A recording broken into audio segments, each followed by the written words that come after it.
Hello again and welcome back. As usual, this is Becca going by Nightcat's Meow most places online.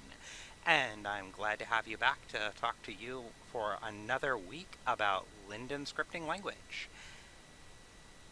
When we had last left off, my favorite coder cats and coder kittens, we were going through and setting up the handlers and listens, and which one is this? Right, this is your control for your triggering the different modes between no mode and blend. And this week we're going to go through and show you a little bit about securing your communication between what will become your HUD piece and your actual alpha piece.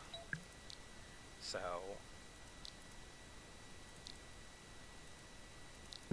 pop that over here.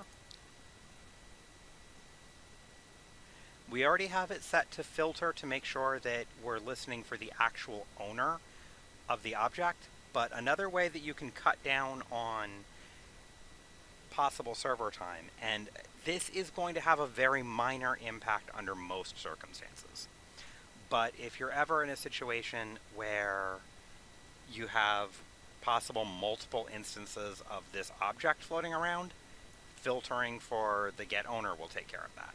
There's another thing we can do with the HUD that will deal with that as well, but it's not going to work out here in the open. It will only work once we start attaching things. The other thing that we can do is if you're concerned about multiple commands coming on the same channel, you can actually filter your listens. So we have a listen for a blend, none, mask, and emissive. So if we go through here, blend, none, mask, emissive. Now you have a dedicated listener for each of the commands that it's able to receive. The other thing you can do to take some control of this and filter things early is to name your HUD. In this case, we're going to go with alpha HUD, and then filter by object name. So at this point, your code will ignore anything that doesn't come from something called alpha HUD.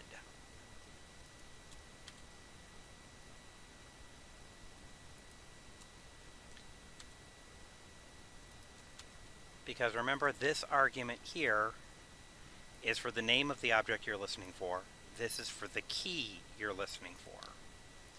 Since you're using a HUD object instead of direct commands from the owner, you want to leave that null key. Otherwise, you have to set up something that the HUD control can tell its key to the object that needs to be controlled and adjust all of these listens accordingly.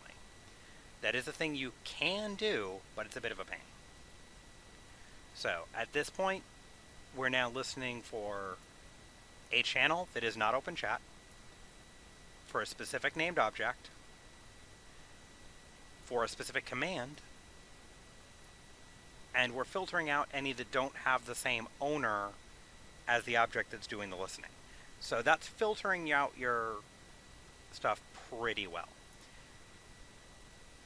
You're not going to have much of a problem with this script trying to process commands from the wrong source at this point.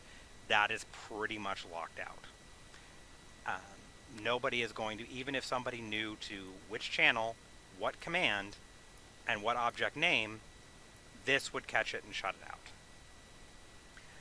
The other thing that you can do is over here, instead of a say, you could actually do what's called a llRegionSayTo.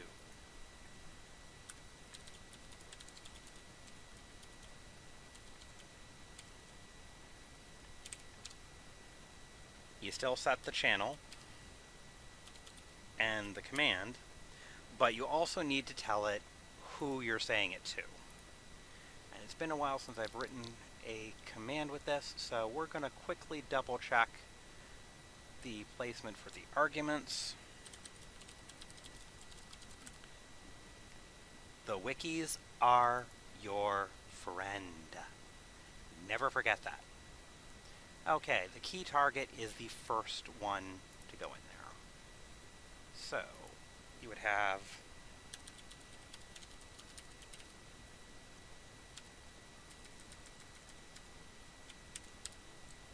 now, what this is going to do for you, remember I said there's a way to speak only to the object you're trying to reach, but it has to be attached. This is because llRegionSayTo and then an avatar's key, in this case get owner, that's a way to pull the key of the person that owns this object. It will send that out to you, as in if it was on channel 0, only you would hear it. Or it will send it to anything that is currently attached to your avatar. But only things that are attached to your avatar, because it's sending it to the key get owner. What this does is if this alpha control HUD is a thing that is likely to have multiple copies across the sim, this will save server time because it will go specifically to objects worn by that person. And only that person. No others. So, no other code is going to have to process this command at all. If you don't use llRegionSayTo, then if two of these are in range, say if I'm standing within chat distance of you and I trigger my own, the command for mine will pass one of these tests. It will count as, it will pass the channel, it will pass the object name, and it will pass the command, and it won't get stopped until here. That's not a lot of processor cycles on its own. That's just going, okay, we heard a command, let's pass it on. Oh, it doesn't pass this check, ignore it. That's 2 checks it has to go through. However, if you had 20 people standing around with the same object and they were sending messages back and forth a lot, then every time that happens, you have 20 people trying to process that particular message. llRegionSayTo means you have one person processing that message. No matter how many there are in range to hear it, there's only one that actually processes it, none of the others. So that's why llRegionSayTo is going to cut down on things. So let me go ahead and do a bit of an example of how that is going to work. We're going to take copy, recent objects,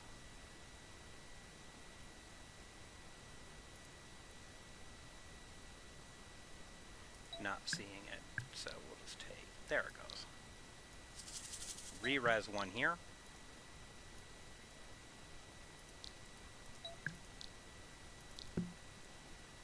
We're going to comment out the regular say right there.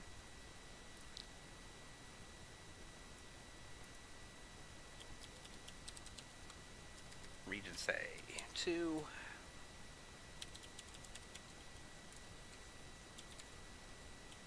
Get owner. Should have done that slightly differently.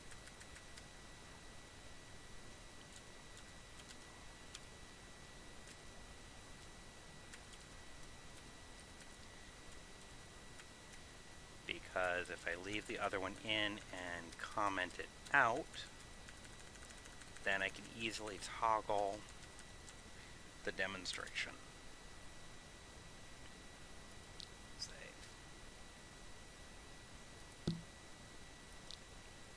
Attach to. For convenience, we'll just stick it in the first place I find, which is on my neck.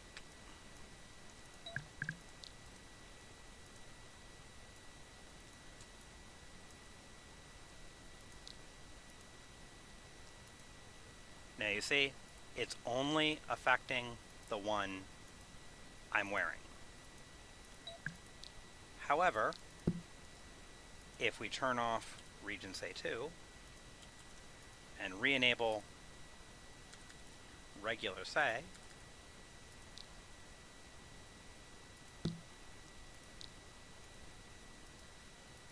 now it's affecting both of them. So that's pretty much how you take it into a HUD control. We've gone over what the different alpha modes are, how to use code to set the different alpha modes, how to then set up a series of listens to actually receive commands to change the alpha mode, to establish a HUD unit. In a real HUD, you would have multiple buttons that all send different commands, but the basic structure of how to do that we've just covered here.